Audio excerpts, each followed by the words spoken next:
Nah, kita mulai dengan bagian kedua dari gas nyata. Nah, minggu lalu kemarin ya kita sudah pelajari persamaan van der Waals dengan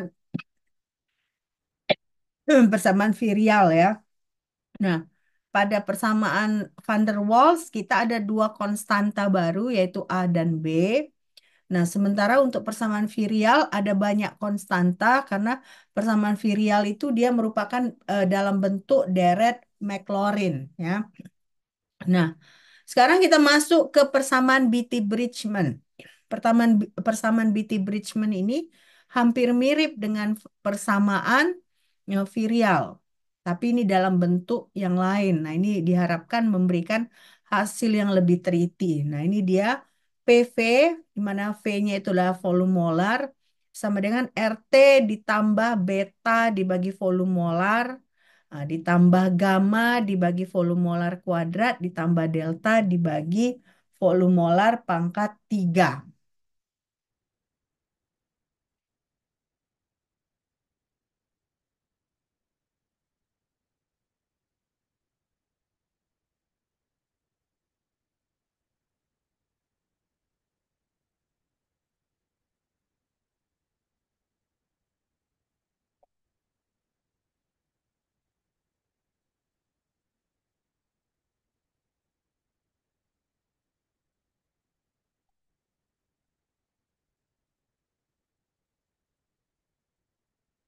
Sudah ini?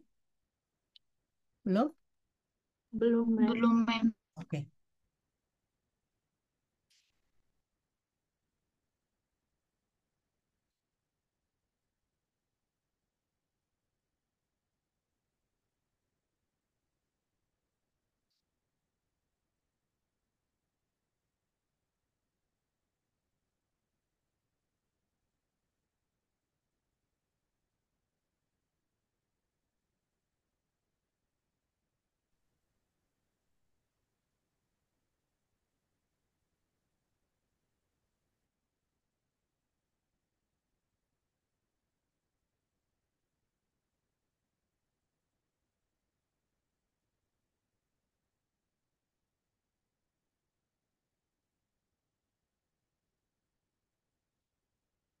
Nah, tentunya berarti beta, gamma, delta ini merupakan koefisien ya. Koefisien seperti yang ada pada persamaan virial. Nah, tapi bedanya kalau di persamaan virial nilai B, C, D-nya itu nilai B terutama ya, C, D itu jarang. Jadi biasanya hanya sampai term B. Nah, itu bisa kita lihat dia bergantung pada suhu ya, bergantung pada suhu dan ada konstantanya.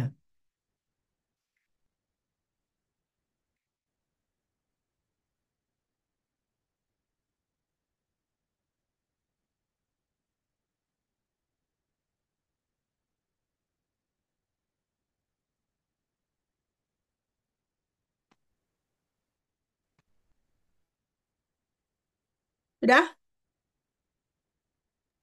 Udah, Mem. Nah, sekarang kita lihat kalau misalnya B pada persamaan virial itu biasanya langsung diberikan angka. Nah, untuk beta ini pada persamaan Berthelot-Bridgman ini kita harus hitung ya. Nah, jadi beta itu adalah sama dengan RT B0 dikurang A0 dibagi RT dikurang C pangkat C dibagi T pangkat 3. Nah, sementara gamma itu adalah sama dengan RT dikali negatif B0B ditambah A0A dibagi RT ditambah B0C dibagi T pangkat 3. Nah, jadi dari sini kita bisa lihat ada 5 tetapan baru, konstanta baru yang kita dapat di persamaan Beatty-Bridgman ya. Nah, ini kan baru beta gamma. Nah, nanti selanjutnya kita akan belajar apa itu deltanya.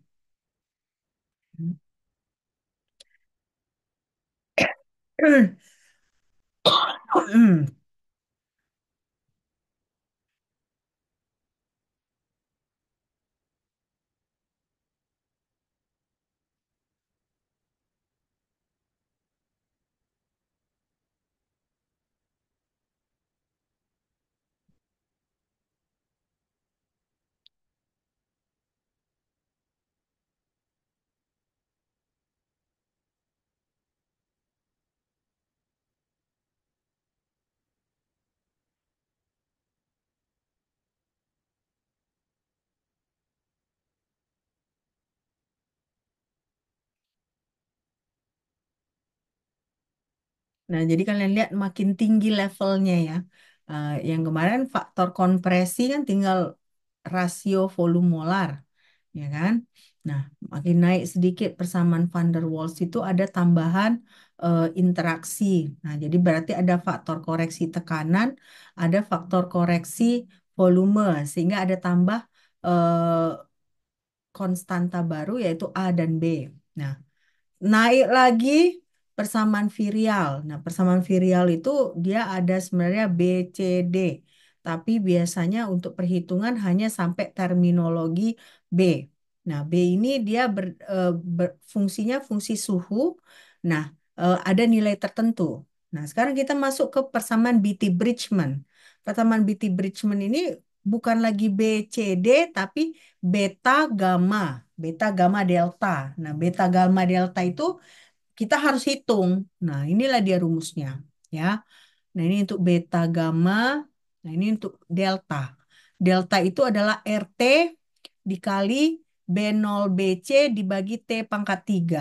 Nah, jadi makanya untuk BT Bridgman ada 5 tetapan selain R, yaitu A0 besar, A0, ya, A, B0, B, dan C. Jadi ada 5 tetapan baru. Nah, diharapkan dengan eh, semakin banyak tetapan ini, dia akan lebih akurat. Nah, kita bisa lihat juga kemarin dengan hanya menambah tetapan A dan B, si persamaan van der Waals itu lebih akurat, lebih mendekati eksperimental dibandingkan dengan persamaan gas ideal. Ya. Nah, jadi tujuan kita mempelajari persamaan ini adalah supaya kalau kita melakukan perhitungan, hasil perhitungannya semakin dekat dengan hasil eksperimen. Karena kita sudah memasukkan eh, faktor-faktor interaksi antar molekul. Persamaan virial kemarin dia berlaku pada tekanan bagaimana? Tekanan tinggi, Mem. Tekanan tinggi. Nah, jadi persamaan virial, berarti persamaan Berthelot ini juga pada tekanan tinggi ya, karena dia sebenarnya modifikasi dari persamaan virial ya. Oke. Nah, setelah mempelajari persamaan Berthelot, persamaan Beatty-Bridgman, kita mempelajari persamaan Berthelot. Nah, persamaan Berthelot ini khusus untuk tekanan rendah. Ya, tekanan rendah yaitu 1 atm atau lebih rendah. Nah, jadi persamaan Berthelot ini adalah P sama dengan RT dibagi V dikali 1 tambah 9P. Ini suhu kritis dibagi 128 tekanan kritis dikali suhu. Nah, lalu ini saat dikali 1 dikurang 6 TC pangkat 2 dibagi T pangkat 2. Jadi di sini ada hal yang baru, yaitu tekanan kritis dan suhu kritis. Ya,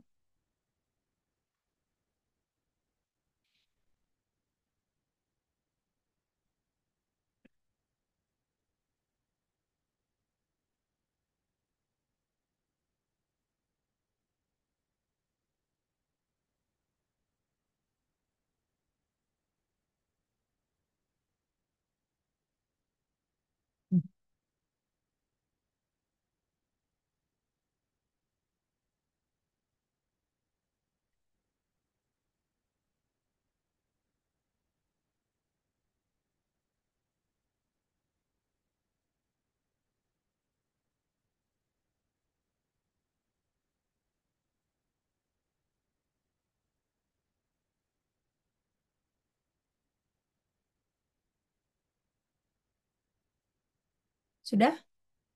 Belum? Belum.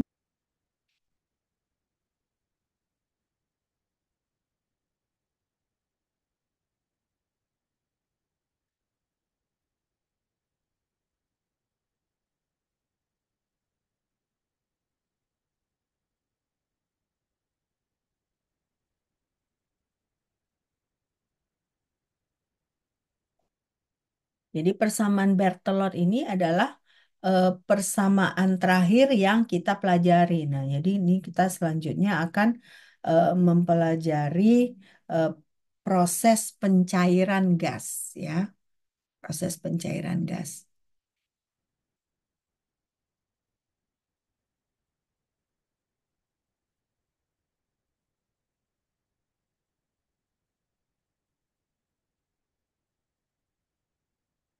Sudah? Oke. Nah, jadi persamaan Berthelot ini digunakan supaya kita bisa menghitung volume dan massa relatif gas, di mana PC dan TC adalah tekanan kritis dan suhu kritis, ya. Nah, jadi makanya untuk mengetahui tekanan kritis dan suhu kritis, nah, kita harus bisa mengerti bagaimana kurva isoterm dari gas. Itu yang akan kita pelajari selanjutnya, ya.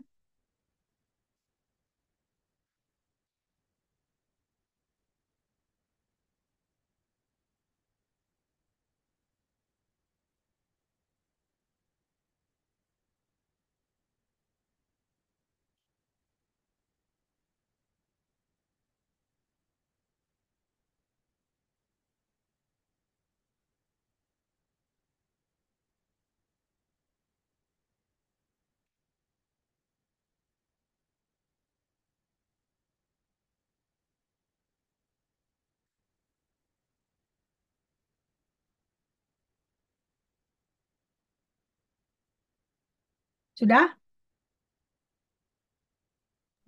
Sudah, Mem. Mana?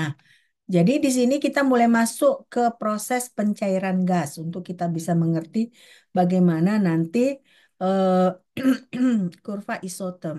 Nah, jadi kalau misalnya kita punya gas, ya, lalu kita turunkan suhunya. Artinya kalau kita menurunkan suhu dari gas tersebut, berarti kalau misalnya gas itu kan berarti jarak antara satu molekul itu lebih jauh, ya. Nah, semakin diturunkan suhunya, jarak antar molekul itu akan semakin mengecil. Nah, kalau jarak antar molekul semakin mengecil, artinya interaksi antar molekul itu sudah semakin kuat, ya. Jadi kalau misalnya kita punya molekul yang jaraknya seperti ini, ya kan, kita turunkan dia semakin mendekat, tentunya eh, ketika semakin dekat si molekul itu, interaksinya itu sudah semakin berperan gitu ya, berperan.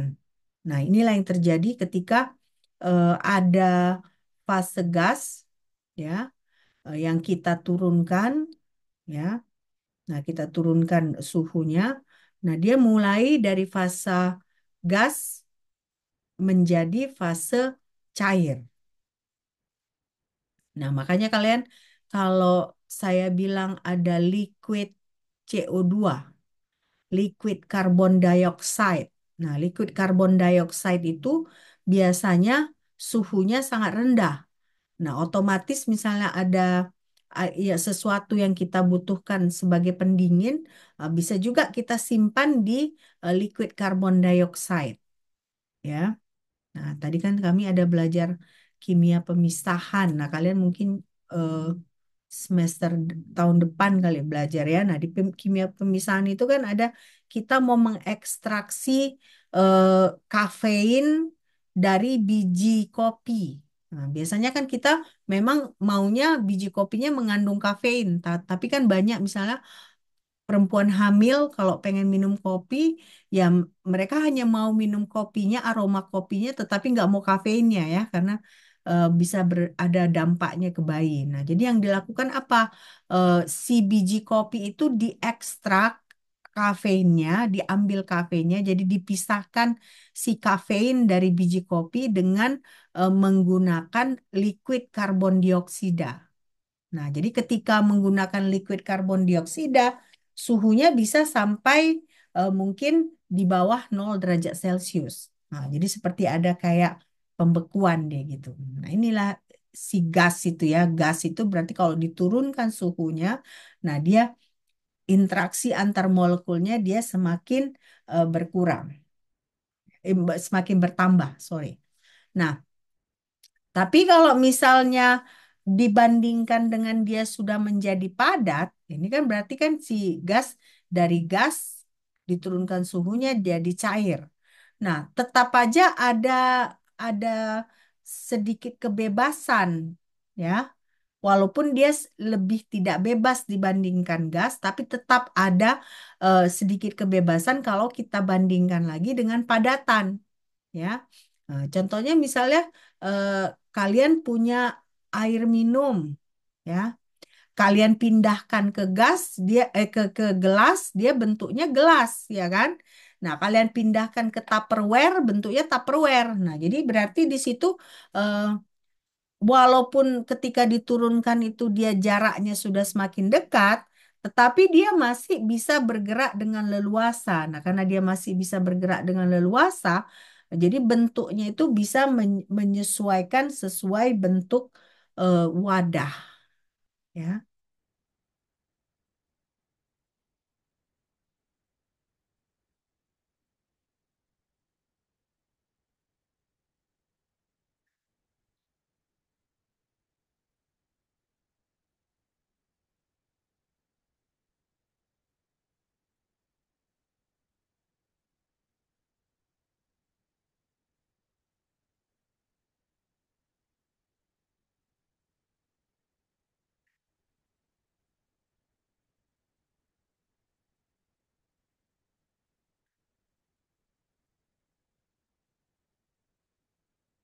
Sudah?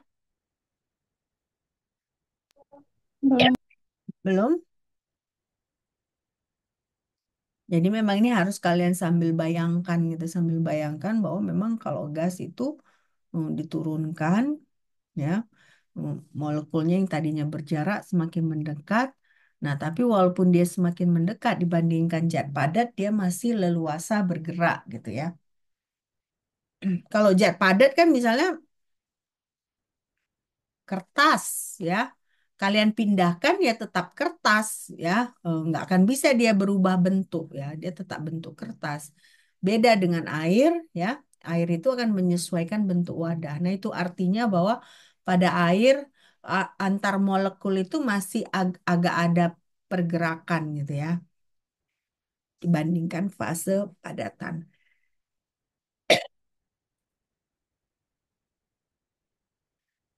Sudah ini? Sudah, Mem.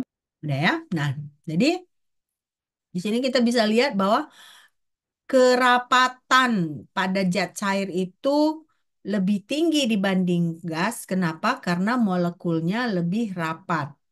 Nah, ini juga ada ada ada ilustrasi. Kalau misalnya kalian isi air dalam satu botol, ya. Nah, nanti ketika kalian tutup rapat-rapat semalaman, besok paginya ketika kalian buka seperti ada gas yang keluar. Nah, itu kenapa? Karena antara zat cair dengan gas, fasa cair dengan fasa gas, dia itu mengalami kesetimbangan. Jadi, semakin lama tentunya dalam wadah yang sudah kita masukkan air itu, semakin lama zat cair itu ada sebagian yang sudah berubah, sedikit berubah menjadi gas. Ya, nah itu yang terjadi kan. Saya juga sering eksperimen gitu. Saya ada masukkan air, saya tutup. Nah, besok paginya itu saya buka kayak ada yang kayak ces gitu kata. Kita buka gas itu kayak kita buka wadahnya itu kayak ada ces gitu. Seperti kayak ada sedikit gas yang rilis dari wadah tersebut. Nah, itu ya ternyata akibat bahwa ada equilibrium antara fasa cair dan fasa padat. Ya, fasa cair dan fasa gas.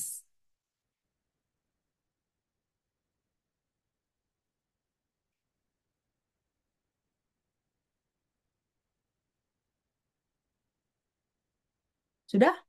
Ini? Sudah ya. Oke. Nah, tadi kan kita berbicara bahwa pelan-pelan suhunya si gas itu kan kita pelan-pelan kita turunkan, ya. Nah, sehingga dia menjadi eh, cair gitu ya. Nah, di sini ada istilah titik kritis zat cair. ya, titik kritis zat cair. Nah, jadi pada 25 derajat Celcius itu tekanan uap air itu adalah 23,76 milimeter merkuri. Nah, sementara pada 100 derajat Celcius, tekanan uap cairnya ini adalah 760 milimeter merkuri. Ya, berarti kan ini semakin tinggi suhu, semakin tinggi juga tekanan uap airnya. Artinya semakin tinggi suhu, semakin banyak fasa cair yang berubah menjadi fasa uap. Ya, nah, kalau kita teruskan pemanasan itu, artinya tekanan uapnya itu sampai naik, akhirnya seluruh air itu akan sudah berubah menjadi uap. Nah, jadi ketika ada batasan mulainya fasa cair dan fasa cair itu menghilang, itulah yang kita sebut sebagai titik kritis, ya, titik kritis.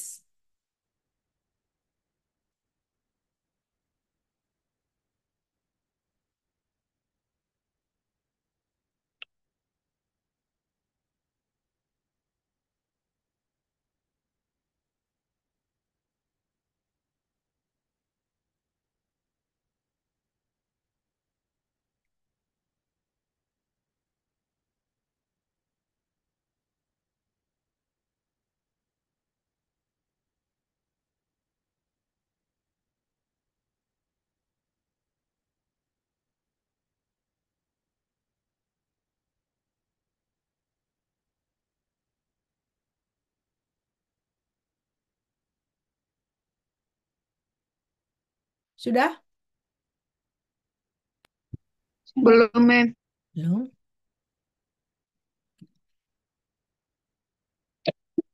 Hmm.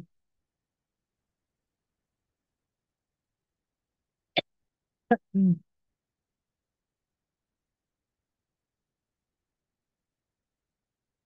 Saya mohon maaf ya, saya lagi agak nggak enak badan ya. Jadi maaf kalau saya sering batuk ini.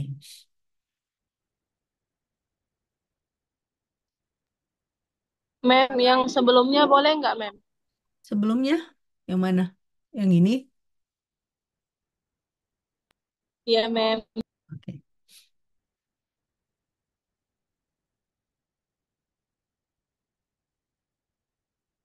Nah, kalau sudah selesai diinfokan ya.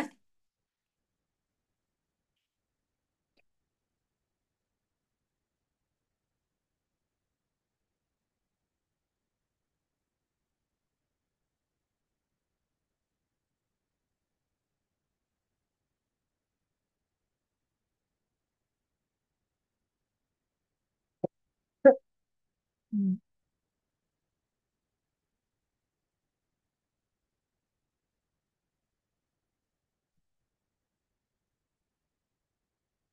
Hmm. Hmm. Sudah? Sudah Dwi?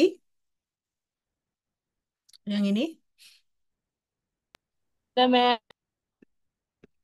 Yang ini udah selesai? Sudah, Belum, Mem. Mem.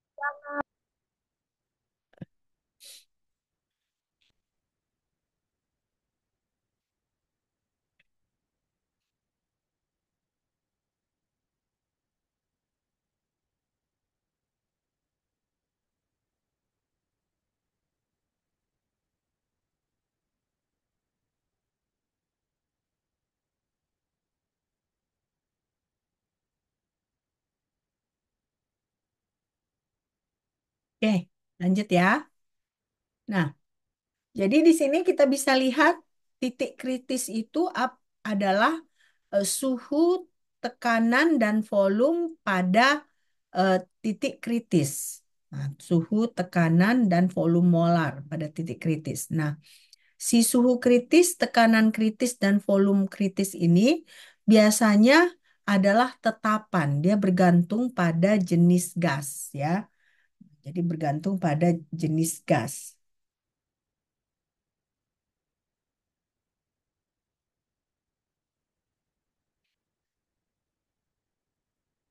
Jadi bukan hanya ada suhu kritis ya, tapi ada tekanan kritis, ada volume kritis.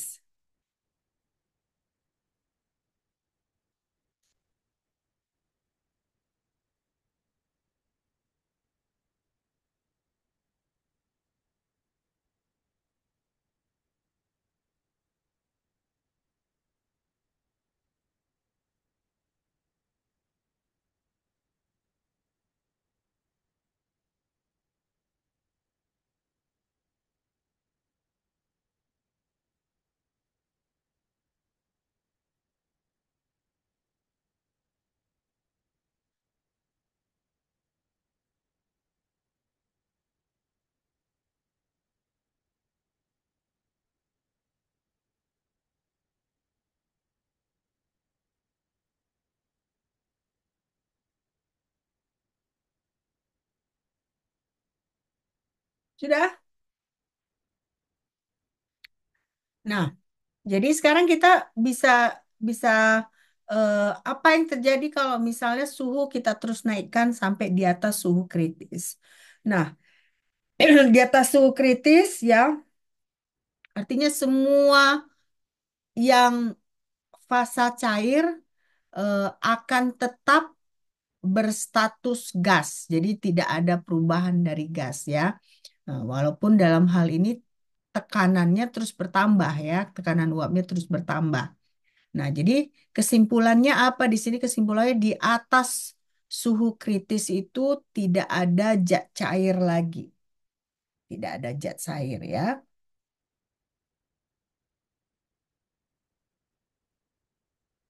Tidak ada zat cair.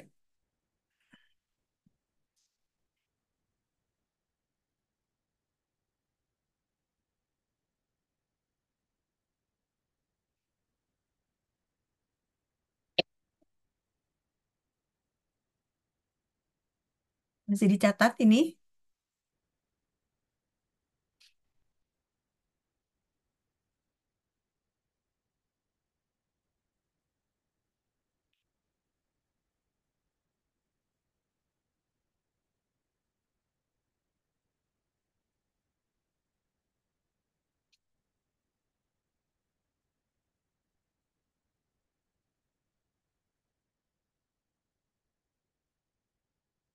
Oke, lanjut ya. Nah, jadi kita masuk sekarang untuk penentuan suhu kritis itu kita masuk ke isotem gas nyata. Nah, isotem gas nyata ini tentunya berbeda dengan gas ideal ya. Nah, eh, kalau misalnya kita me- membuat isotem gas nyata ini, artinya kita menggambar tekanan dengan volume ya, menambah tekanan dengan volume. Nah, kalau untuk gas nyata, dia akan ada eh, maksimum, minimum, dan ada titik belok. Nah, jadi dia bukan bukan garis lurus gitu ya. Nah, tapi akan ada maksimumnya, akan ada minimumnya, dan akan ada titik beloknya.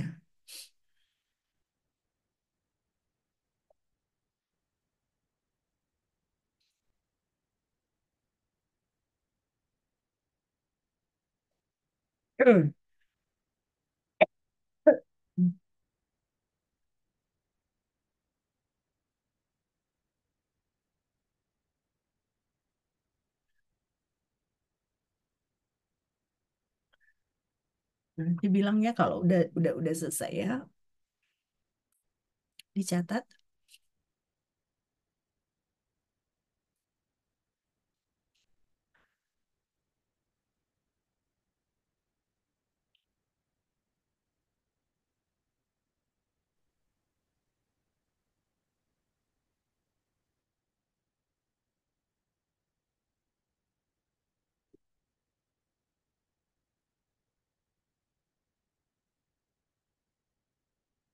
Sudah?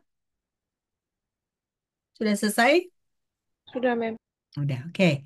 Nah, jadi untuk mengerti isotem gas nyata itu kita mulai dengan ilustrasi hukum Boyle. Nah, ini ada keadaannya. Kita punya volume A kita punya volume B. Nah, suhunya adalah sama antara A dan B. Tetapi tekanannya berbeda, volumenya berbeda. Ya, jadi ini yang pertama. Jadi kita punya tabung A, tabung B. Nah, suhunya sama. Nah, pada keadaan A ini kalian bisa lihat volumenya lebih besar dibandingkan volume B. Nah, ini adalah piston. Piston ini menunjukkan juga bahwa tekanan dari keadaan B, A dan B itu berbeda. Ya,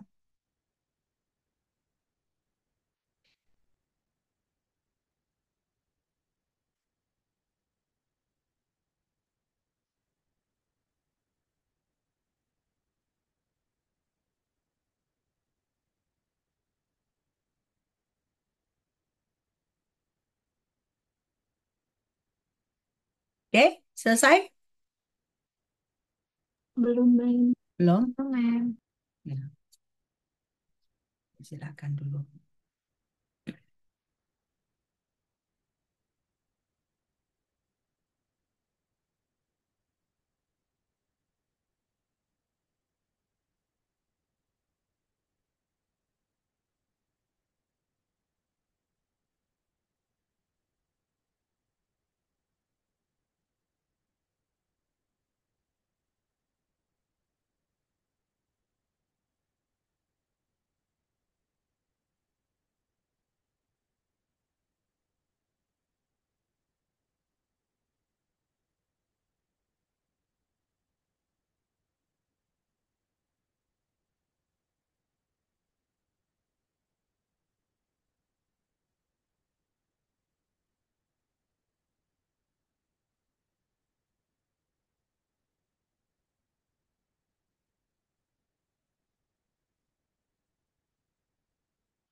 Sudah? Sudah, Ya. Mem. Nah, ini kita Sudah, Mem. lihat. Inilah contoh dari kurva isotem gas nyata. Ya, kalian perhatikan. Eh, Coba kalian perhatikan baik-baik. Nah, jadi Y-nya ini adalah tekanan. Nah, sementara X-nya ini adalah volume. Nah, apa yang terjadi? Yang terjadi ini kalau sepanjang ini, dia suhunya T1. Jadi sepanjang kurva ini suhunya tetap. Nah, kurva yang ini suhunya juga tetap, dia T2. Suhu yang ini suhunya tetap. Nah, disinilah T kritis itu.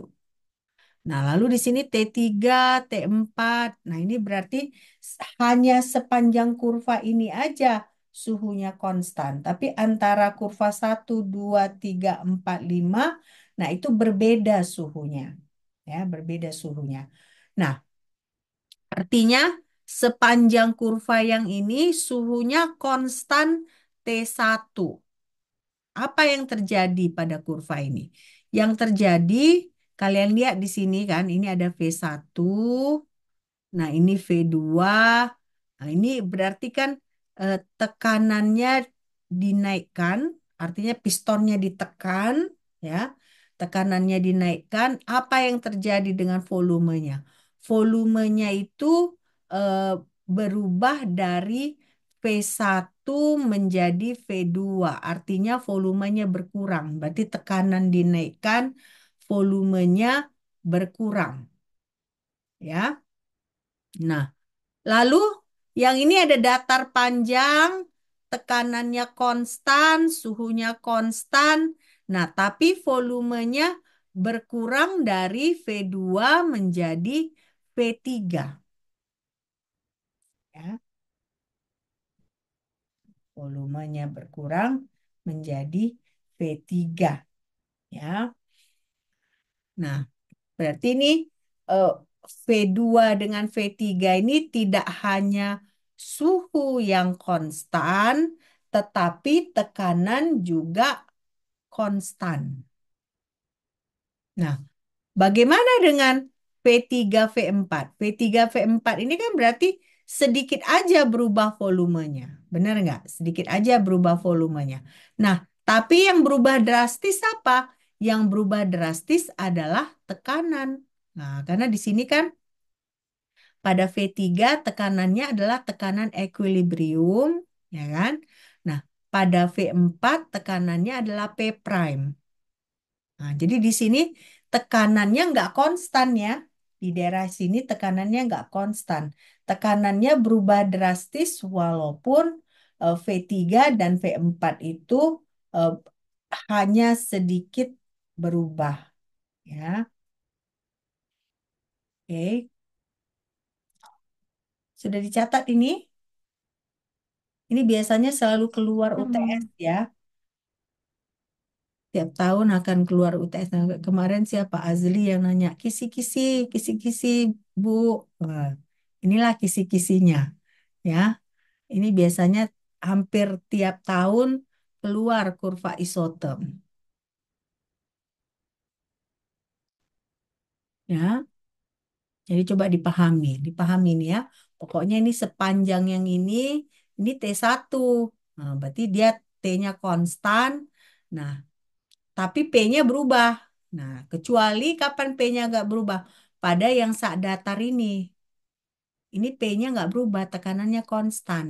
Jadi di sini tekanan konstan, suhu dengan juga konstan, tapi dengan drastis si volume juga berkurang. Nah, tapi uniknya di sini volume sedikit berkurang, tapi si tekanan dengan drastis berubah, ya, dengan drastis berubah.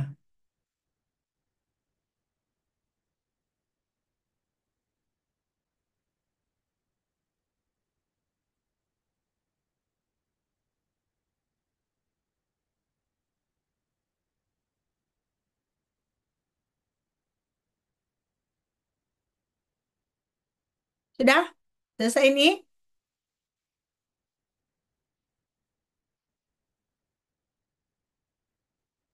Sudah? Udah, Mem. Nah ya.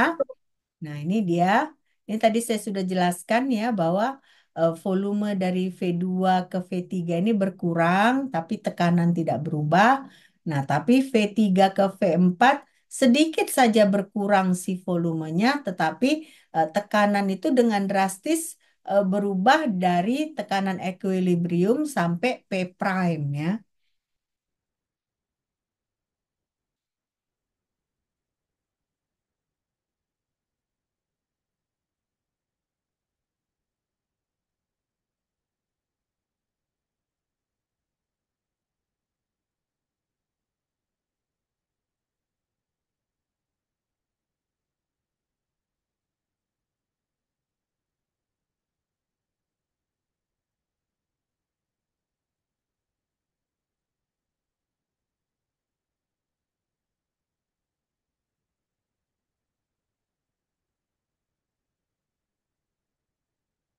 Sudah?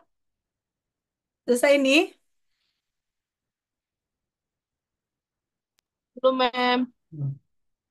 Sambil dipahami nih ya, dipahami kurva-kurvanya. Nah, makanya saya bilang tadi kan kurva isotem gas nyata itu dia tidak biasa, dia ada maksimumnya, ada minimumnya, ada juga titik beloknya. Nah, ini titik belok ya. Nanti kita pelajari bahwa ketika kurvanya mempunyai titik belok seperti ini, nah, titik belok itu merupakan suhu kritis. Nah, selama ini kan tadi kan kita selalu berbicara suhu kritis, suhu kritis. Nah, kapan suhu kritis? Inilah suhu kritis. Titik di sini.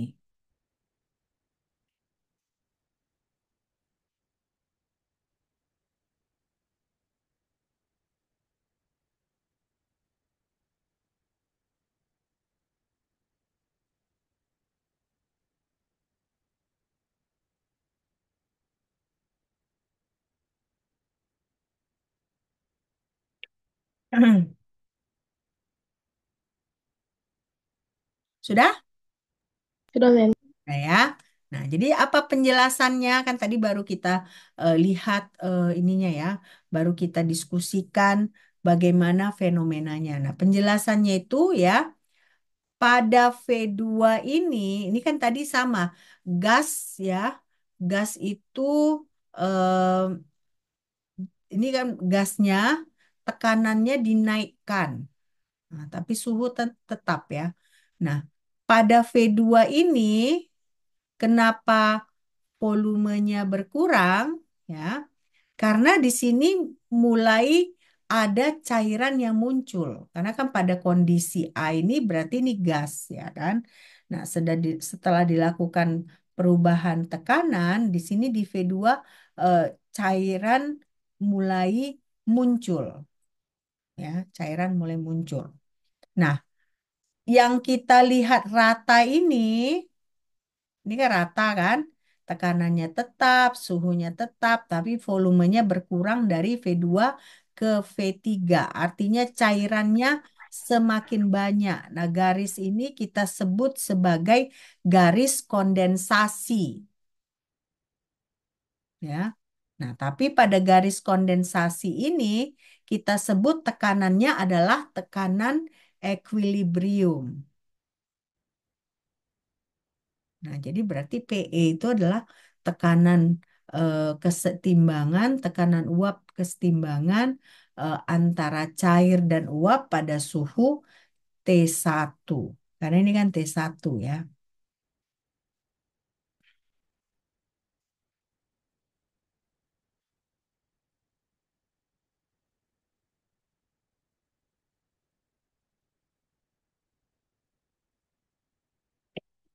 Hmm.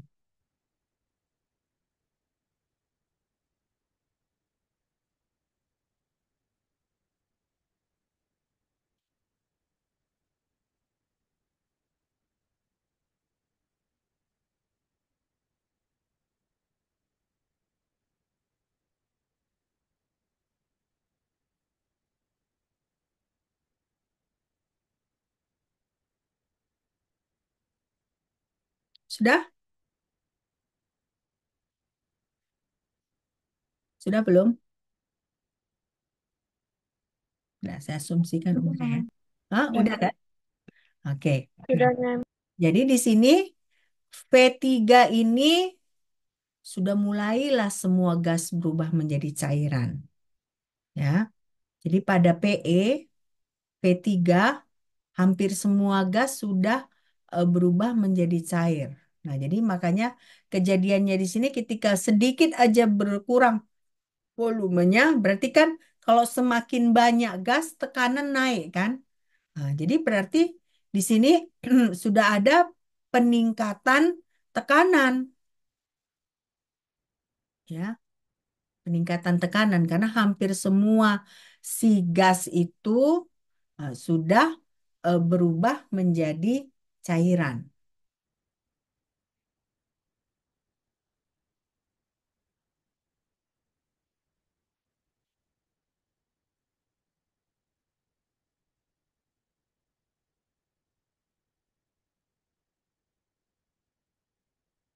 Nah, kalau kalian perhatikan ini kan, garis kondensasi ini makin ke atas, makin suhu makin tinggi, makin pendek garis kondensasinya. Benar nggak? Di sini kan di T1 panjang. Nah, di T2 seperti ini. Pada pada akhirnya pada saat tidak dia ada lagi garis kondensasi tapi hanya titik. Nah, disitulah yang kita sebut sebagai suhu kritis.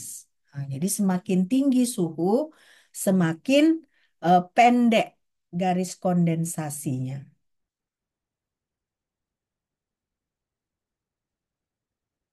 Sampai akhirnya dia hanya dalam bentuk titik belok. Nah, itu yang kita sebut sebagai suhu kritis.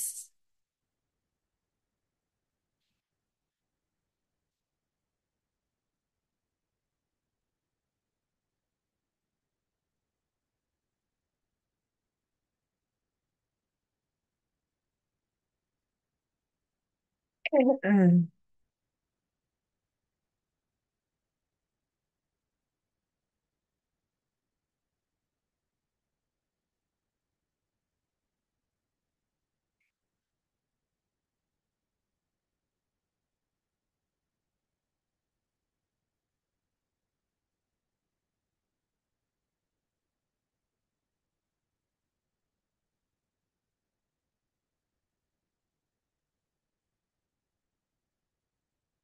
Sudah? Sudah ya. Nah, jadi di sini, nah ini saya udah jelaskan tadi bahwa semakin tinggi suhunya, semakin pendek eh, garis kondensasinya sampai akhirnya dia hanya berupa titik belok. Nah, saat dia berupa titik belok itu kita sebut dia di situ sebagai suhu kritis ya, suhu kritis. Nah, apa yang terjadi di atas suhu kritis? Nah, di atas suhu kritis ini dia hanya kurva seperti ini ya. Nah, pada suhu 3 dan 4 ya, ini kita sebut kurvanya sudah mengikuti gas ideal. Jadi di atas suhu kritis, eh, perilaku dari gasnya sudah menjadi perilaku gas ideal. Ya, perilaku gasnya sudah menjadi perilaku gas ideal.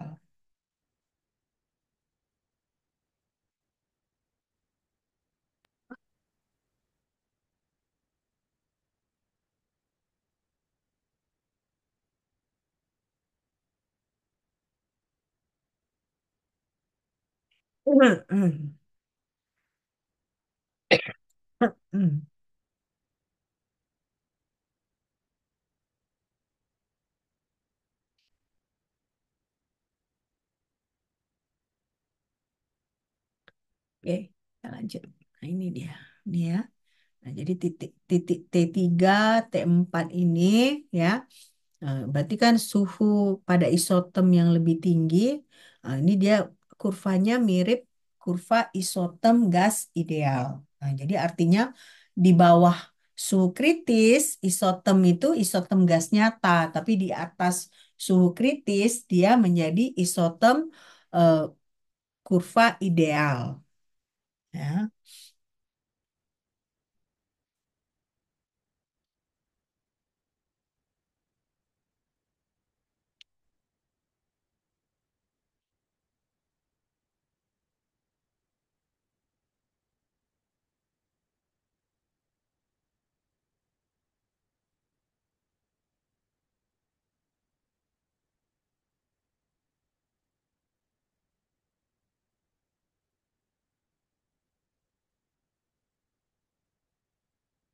Sudah? Saya anggap Belum, sudah. belum. Oh, belum. Oke.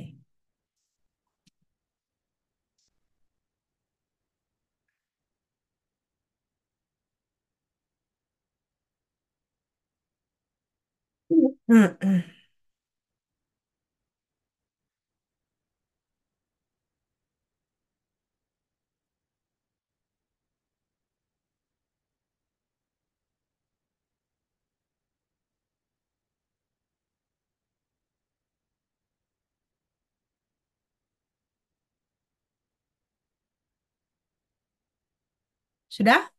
Udah, Mem. Ya. Nah, ini dia contoh isotem gas nyata. Kita melihat dari isotem gas CO2.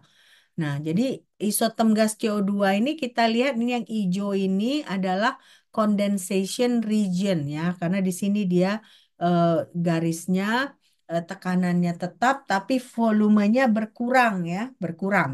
Nah, lalu di sini kita bisa lihat yang dia tidak ada garis lagi pada isotemnya adalah pada 31 derajat. Nah, 31 derajat Celcius ini merupakan keadaan di mana dia suhunya kritis. Nah, artinya pada 35,5 derajat dan 48 derajat itu si karbon dioksida ini sudah eh, mempunyai kurva ideal. Nah, artinya berarti di atas suhu kritis dia sudah mendekati suhu ideal, ya. Nah, kita lanjut di sini ya. Bahwa kita lihat ini kan eh, B ke C ini kondensasinya panjang. Jadi pada 13 derajat ini proses kondensasinya lebih panjang dibandingkan pada 21 derajat ya. Jadi semakin tinggi suhunya semakin pendek garis kondensasinya atau garis kesetimbangannya.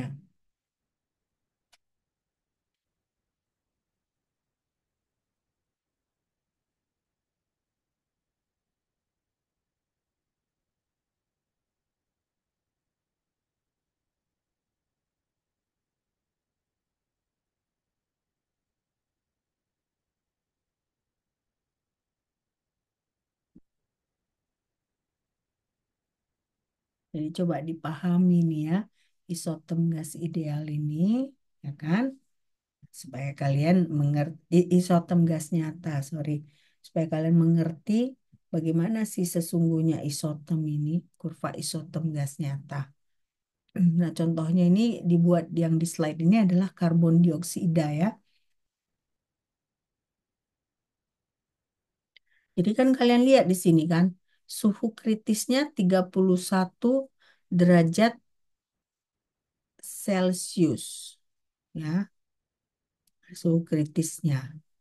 Nah, artinya inilah alasan kenapa jarak kalau pada kondisi suhu 25 derajat Celcius kita tidak pernah menemukan CO2 dalam bentuk cairan. Ya, tidak pernah. Kita tidak pernah. Kenapa? Karena di sini kita lihat suhu kritisnya aja 31 derajat Celcius. Nah, jadi berarti itu salah satu alasan kenapa CO2 itu harus diturunkan suhu dan tekanannya agar bisa didapat liquid CO2. Oke. Nah, di sini berarti 31 adalah kita sebut sebagai suhu kritis ya. Kenapa? Alasannya karena di situ tadi dia si garis kesetimbangannya tidak ada lagi, tetapi dia sudah berubah menjadi titik belok.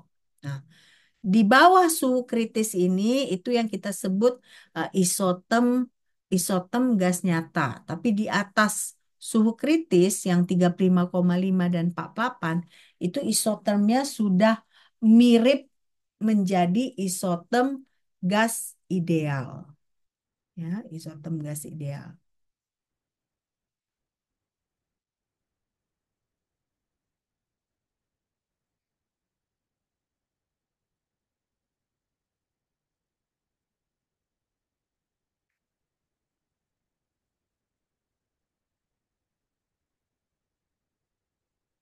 Sudah?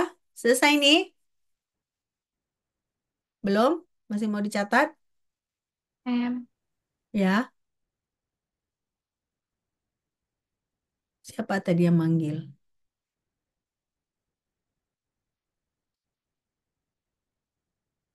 Masih mau dicatat atau enggak?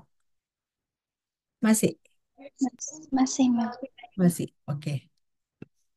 Silakan dicatat, Masih, Ma'am. diperhatikan ya. Nah, diperhatikan tadi kan saya sudah banyak jelaskan ya condensation region, suhu kritis, apa yang terjadi di atas suhu kritis. Nah, itu kalian wajib memahami itu ya.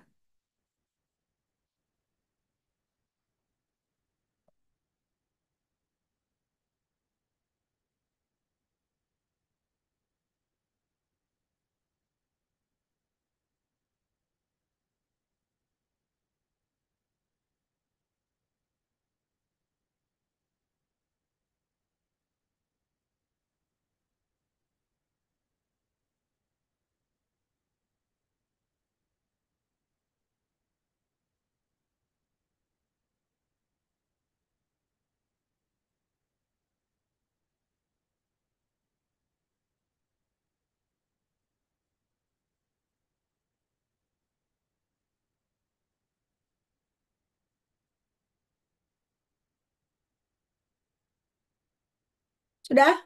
Selesai? Sudah, Ma'am. Udah Ya, ya. ma'am. Nah, jadi di sini kita bisa pelajari ya kan, gas hanya dapat dicairkan di bawah suhu kritis. Kenapa? Karena garis kondensasi itu hanya bisa ada di bawah suhu kritis. Nah, di atas suhu kritis eh, tidak mungkin lagi gas dicairkan. Dan di atas suhu kritis gas itu bersifat ideal karena kurva isotermnya pun mendekati suhu ideal. Ya.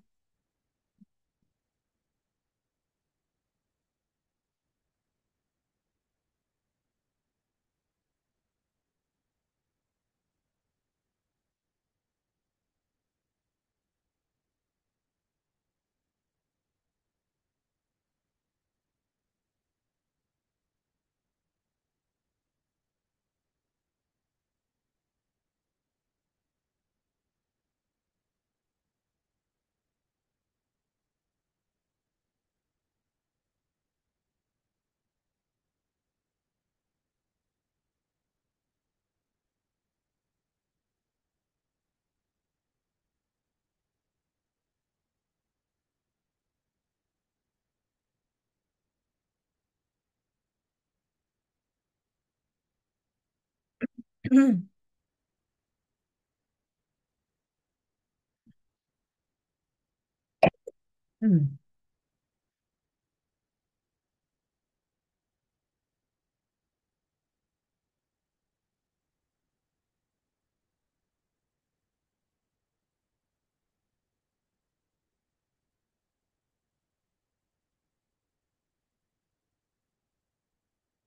Oke, selesai ya. Nah, ini kita bisa lihat kalau kita kaitkan persamaan van der Waals itu dengan keadaan kritis, kita bisa lihat eh, si persamaan van der Waals itu kan P tambah A per V volume molar kuadrat dikali volume molar dikurang B sama dengan RT.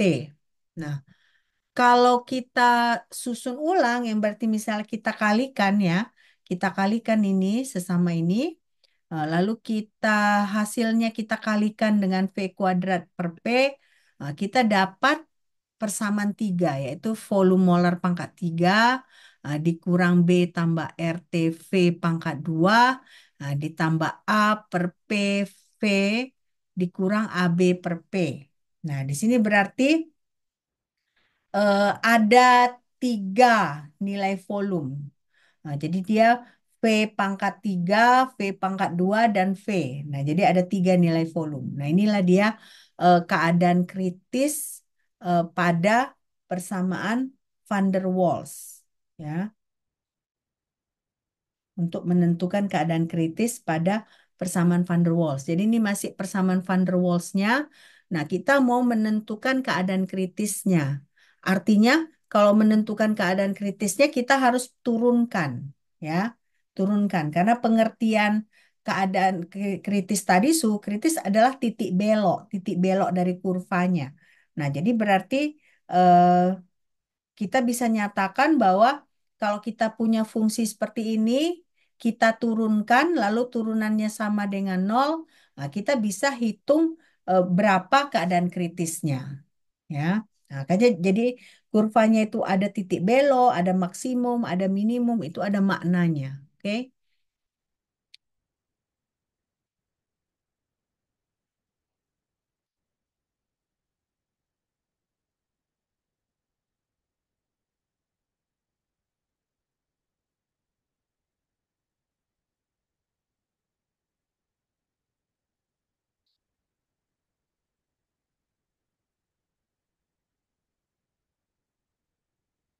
sudah selesai nih? Sudah, Mem. Ya, Sudah ya? boleh ke slide sebelumnya, Mem. Yang ini? Ya? Iya, Mem. Oke, silakan.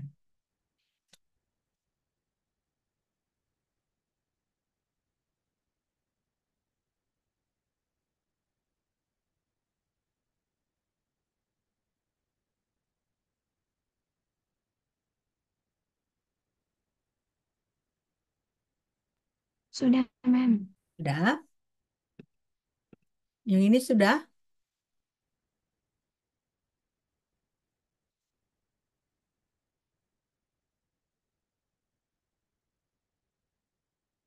Masih dicatat yang ini.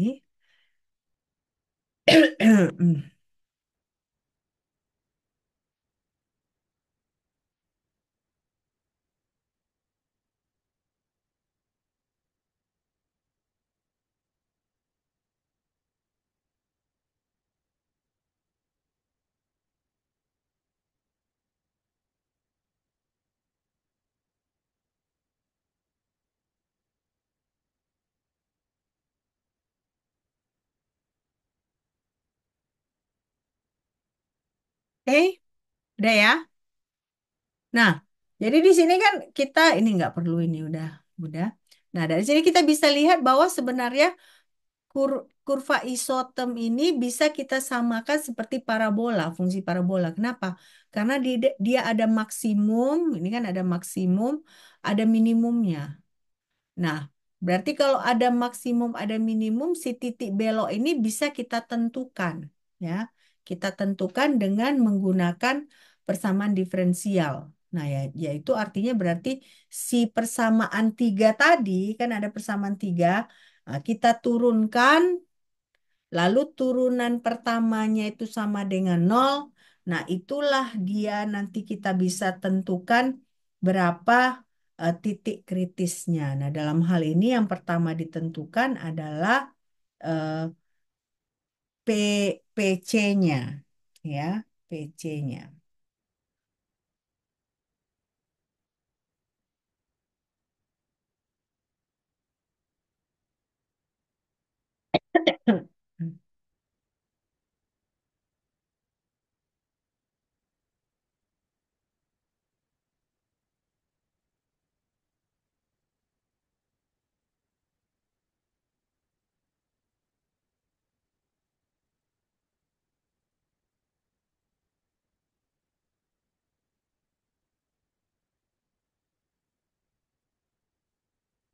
Sudah?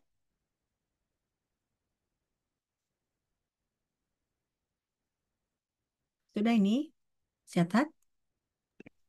Belum, Mem. Belum.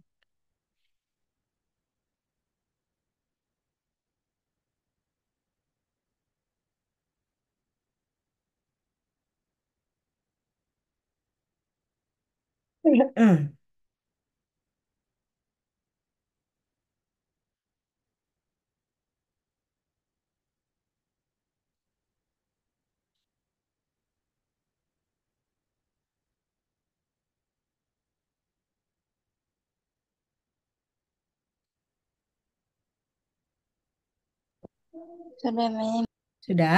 Nah, jadi kita bisa menentukan maksimum dan minimum. Nah, jadi garis membelok ya, berarti titik kritis itu eh, kita bisa tentukan dengan menentukan diferensial turunan pertama sama dengan nol. Nah, sementara titik maksimum dan titik minimum itu kita bisa tentukan dengan menentukan turunan kedua sama dengan nol.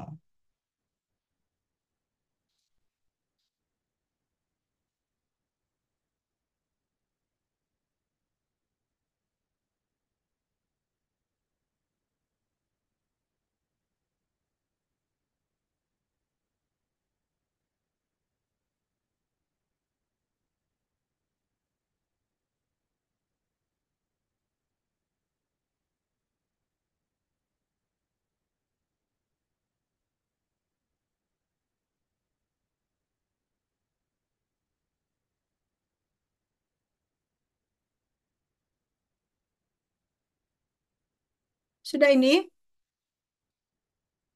Belum, Mem. Belum? Oke.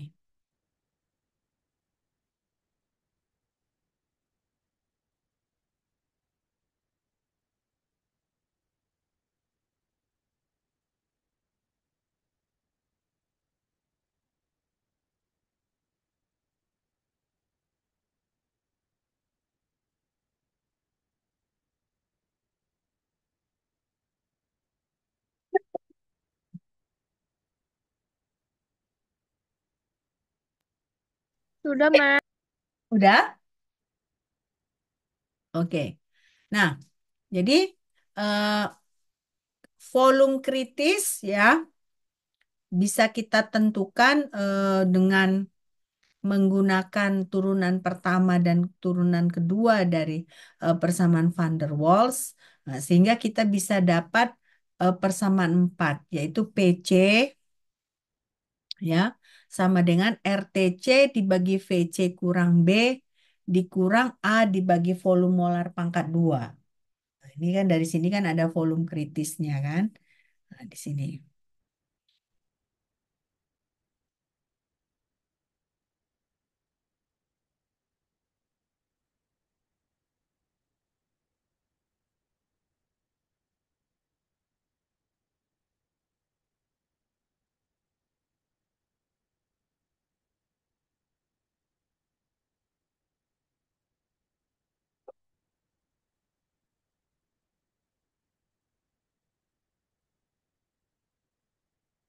Nanti terakhir kita ada tugas rutin ya. Tugas rutin supaya bisa terpenuhi tugas rutin. Nanti ada satu soal kalian screenshot aja. Kalian kumpul minggu depan ya di Google Drive aja. Oke? Nah, ini kumpulnya bukan bukan bukan kelompok tetapi individu. Oke?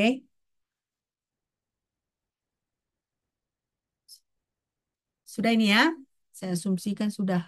Nah, jadi berarti kalau titik belok, ya kan, kita turunkan persamaan 4 itu terhadap volume, bisa turunan pertama dan turunan kedua sama dengan nol. Nah, jadi eh, kalau untuk titik belok, dia turunan pertama. Nah, jadi kita dapat negatif RTC dibagi VC kurang B pangkat 2 tambah 2A per V3 sama dengan nol.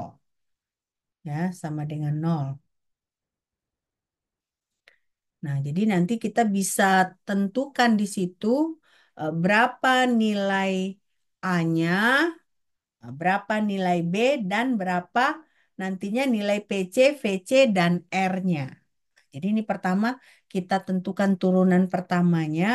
Nah, turunan pertamanya dapat seperti ini sama dengan nol, ya kan?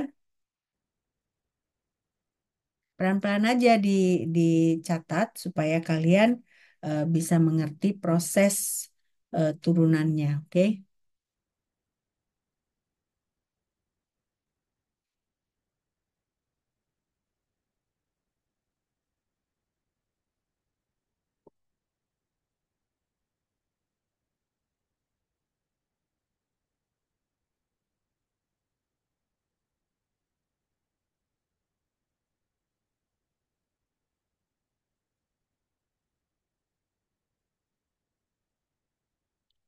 Oke, saya asumsikan sudah selesai nih ya. Nggak ada yang apa. Nah, jadi berarti turunan keduanya kita sudah dapat juga seperti ini sama dengan nol. Nah, jadi menggunakan persamaan 4, 6, dan 7, kita dapat nilai A itu sama dengan 3 VC pangkat 2 dikali PC. Ya,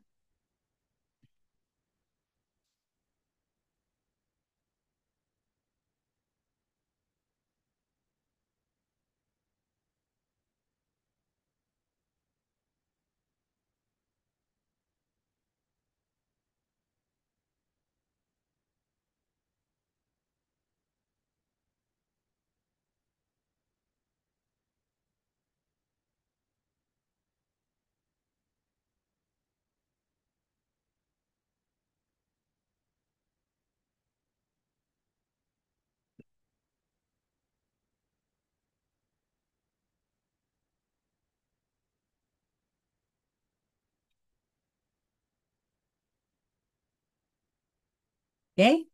Nah, selanjutnya kita harus tahu berapa B. B itu adalah sepertiga PC. Nah, B adalah sepertiga PC. Nah, ingat ini kan ada sedikit garisnya. Jadi ini bukan volume biasa, tapi volume molar ya. Volume 1 mol gas ya.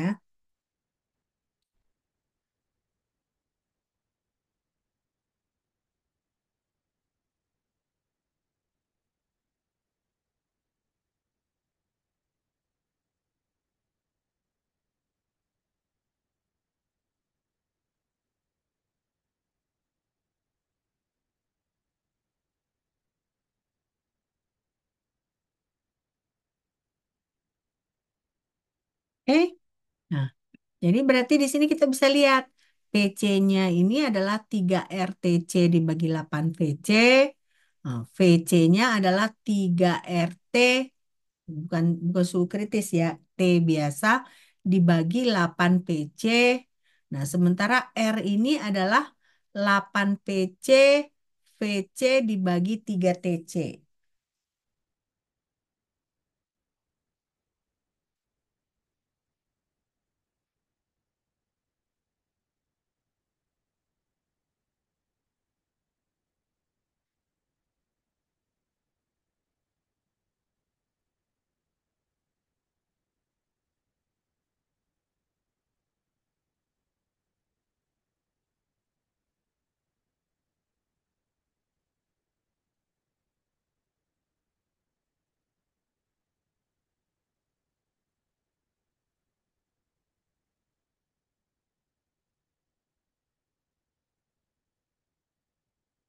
Oke.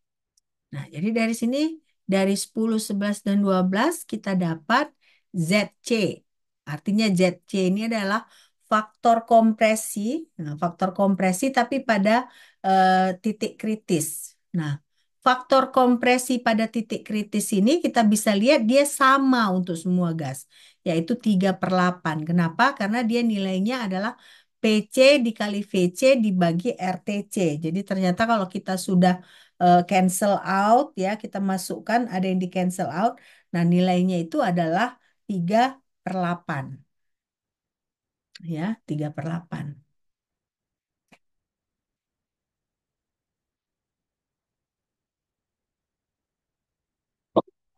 Hmm.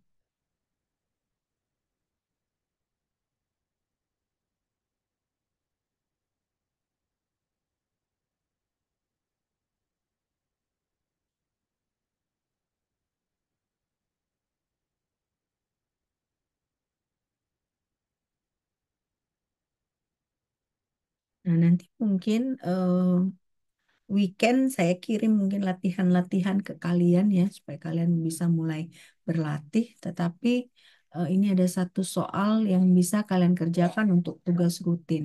Oke. Nah, jadi di sini kita bisa lihat, nah inilah beberapa keadaan kritis untuk beberapa gas. Jadi kita punya helium, hidrogen, nitrogen, oksigen, karbon dioksida, sulfur dioksida, air, dan merkuri. Nah, di sini ada nilai PC-nya, satuannya adalah megapascal ya, eh, megapascal. Nah, lalu ada VC satuannya meter pangkat 3, lalu TC satuannya Kelvin. Nah, kalau kalian lihat di sini dari helium sampai merkuri dia meningkat PC-nya ya. Tetapi dia bukan berbanding dengan si VC. Nah, jadi karena kan di sini harusnya kalau mau mengikut tren ini kan either nih makin naik atau makin menurun, tapi dia random. Random aja ini. Nah, T-nya ini juga T-nya dia semakin meningkat TC-nya. Jadi hanya volumenya yang dia random ya.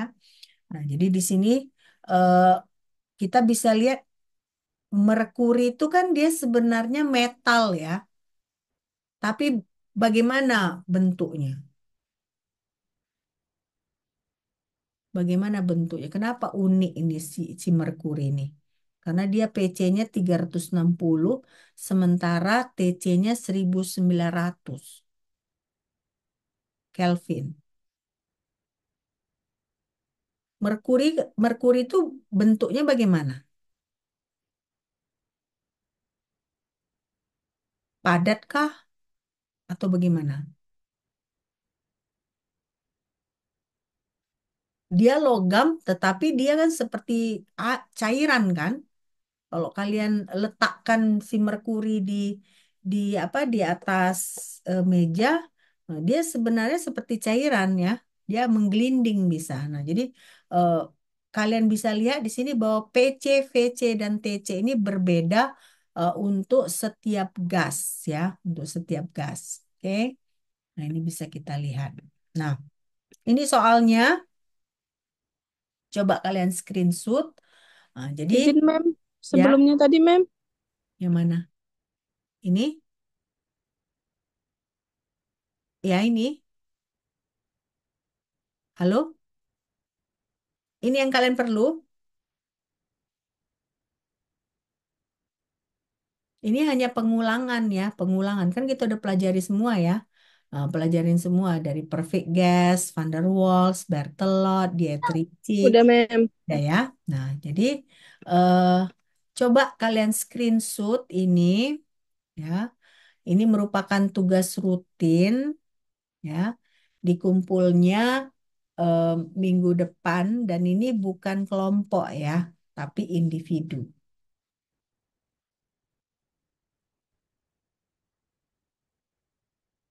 Sudah? Sudah selesai di screenshot? Sudah, Bu. Udah, Mem. Ya ya. Oke, kalau begitu sampai di sini dulu ya pertemuan kita. Nah, tapi nanti kita eh, Senin masih ketemu satu pertemuan lagi ya, sebelum kita ujian hari Jumat ya untuk gas dan termo. Oke, sampai di sini ada pertanyaan?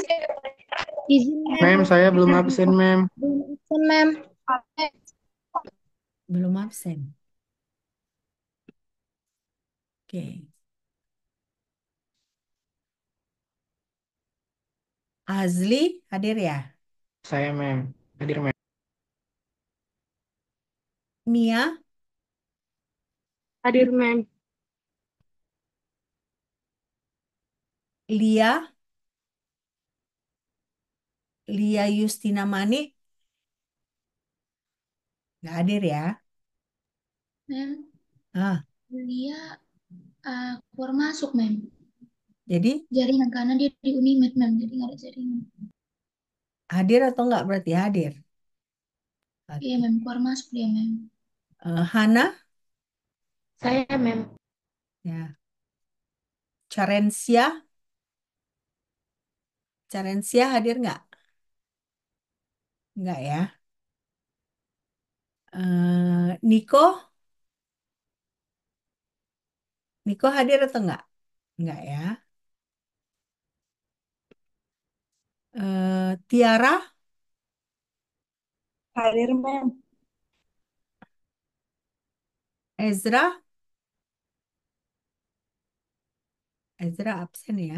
Nggak ada dia kasih tahu ya ke kalian ya. Arseni, Arseni Ginting, absen ya. Desman, Hadir, Desman, Mem. ah, hadir. Hadir, Mem.